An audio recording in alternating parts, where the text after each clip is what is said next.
Boa tarde, meu nome é Gustavo Canedo. Estou gravando esse vídeo para atividade de introdução a sistemas operacionais. Vou falar sobre a classificação de sistemas operacionais, sistemas monotarefa e sistema multitarefa. O sistema monotarefa admite e gerencia apenas uma tarefa em execução.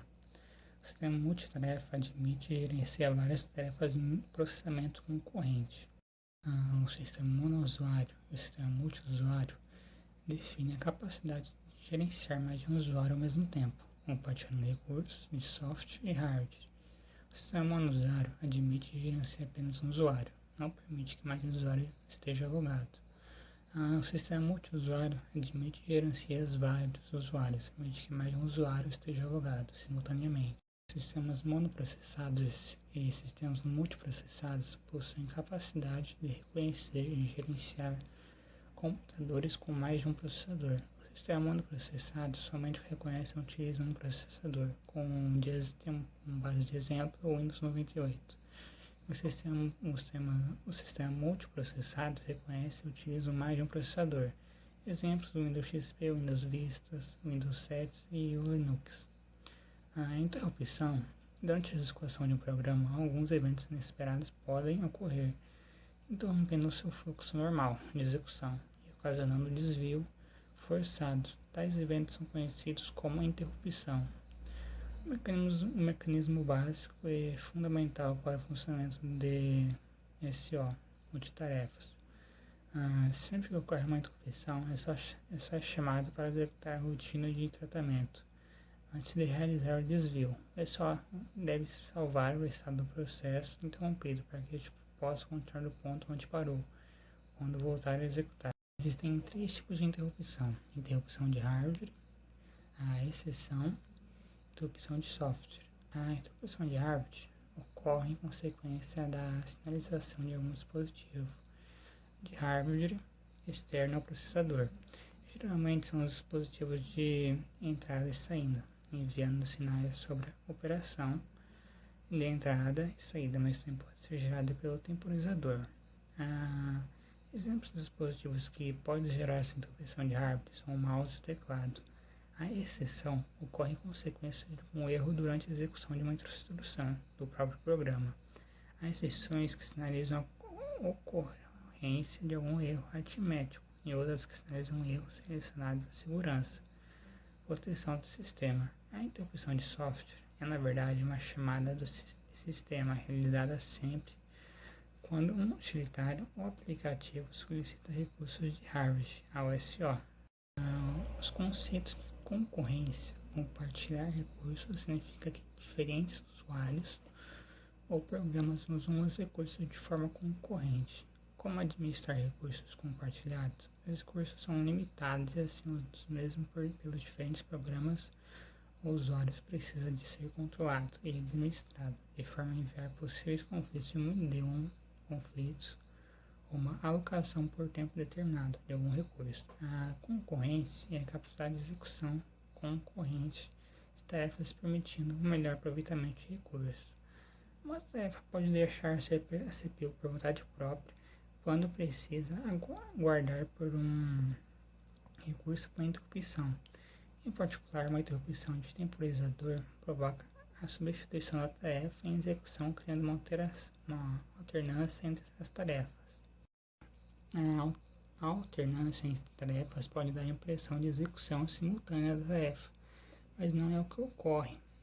Processos. O processo é basicamente um programa em execução, associado a cada processo.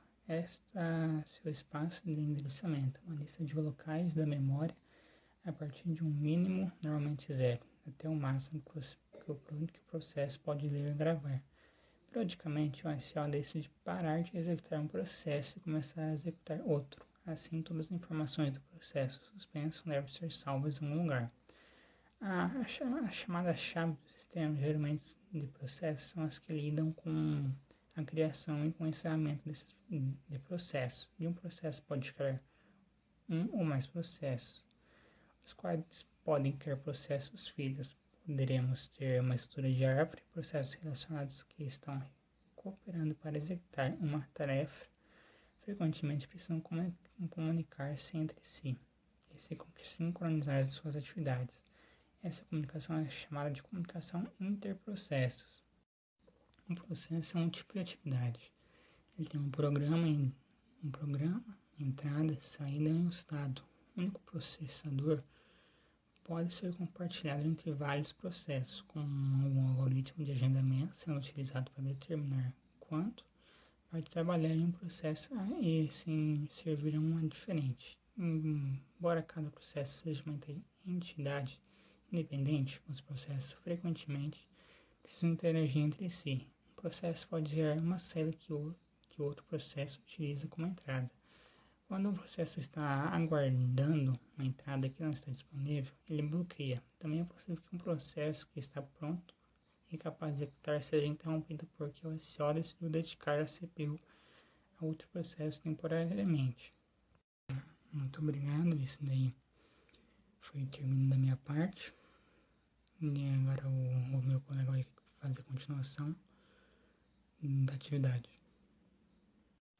Olá, meu nome é Lincoln Leite Moraes e eu vou dar continuidade à atividade de recuperação da matéria de introdução à segurança da informação.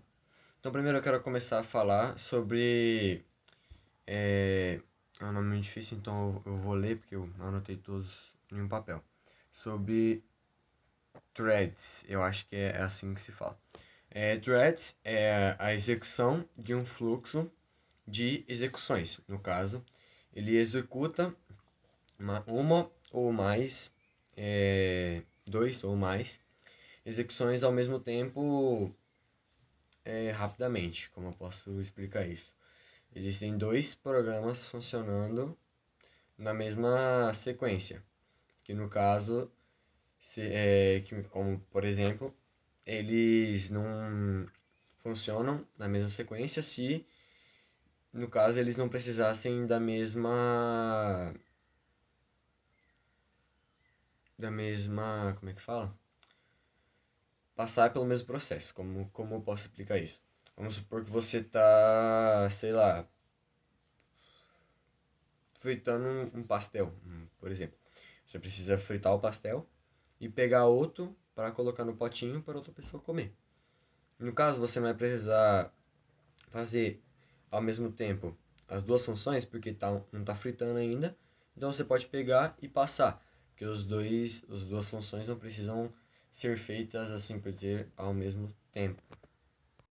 Aí também a comunicação interprocesso. Comunicação interprocesso. A comunicação interprocesso ela funciona da seguinte maneira. Ela faz as funções se comunicarem para não haver uma colisão de dados, assim, por se dizer. Tipo assim, um tá fazendo uma coisa e o outro tá fazendo outra. Só que daí a comunicação ela serve para que não fale, esse aqui tá fazendo tal coisa, esse aqui tá fazendo esse. Então, não tem problema os dois fazer, tipo, sei lá, ao mesmo tempo. Então, pode deixar. No caso, é um exemplo. Aí, como eu posso dizer? Para não haver uma colisão de dados e não acontecer uma pane no sistema do computador. Que no caso é. Como é que eu posso explicar? Que no caso a comunicação ela pode ser feita em várias formas. Que no caso podem ser feitas para não dar uma pane, assim por se dizer, para que o processo pode correr livremente utilizando essa comunicação.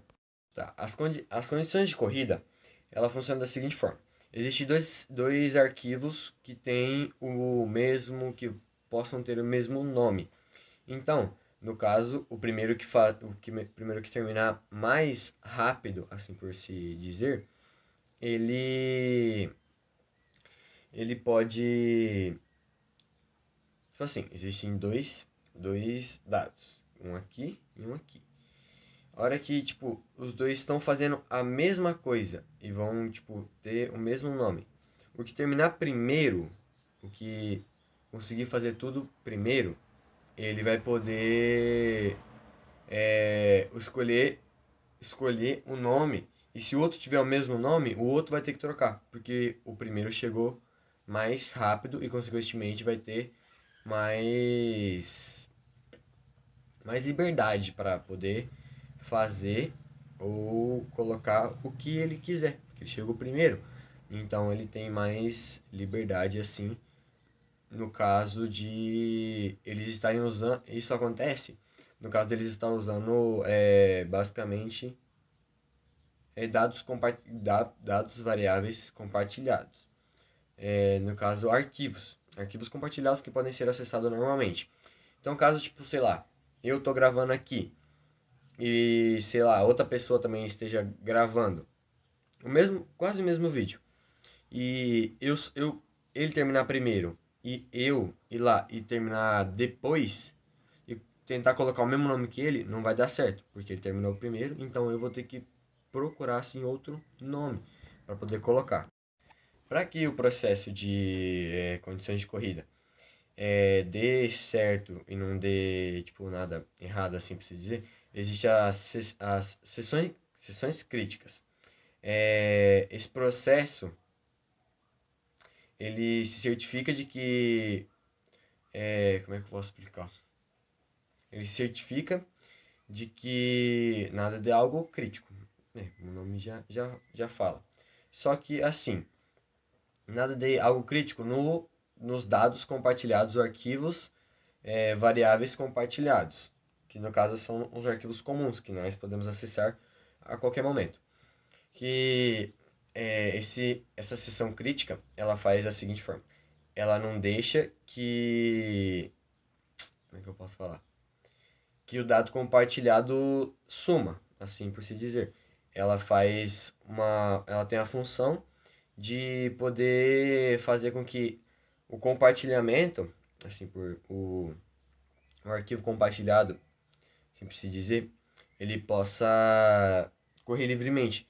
Ele não fique apenas em um, ele possa ser utilizado em mais ou em outros casos. Tipo, como por exemplo, a corrida, como é que é o nome? A condição de corrida, ela pode ser usada em arquivos comuns. Assim, pode ser mais de uma pessoa usar um arquivo comum compartilhado. E a seção crítica, ela não deixa que os dois arquivos, o arquivo único que é compartilhado, ele não seja, sei lá, não suma, assim por se dizer.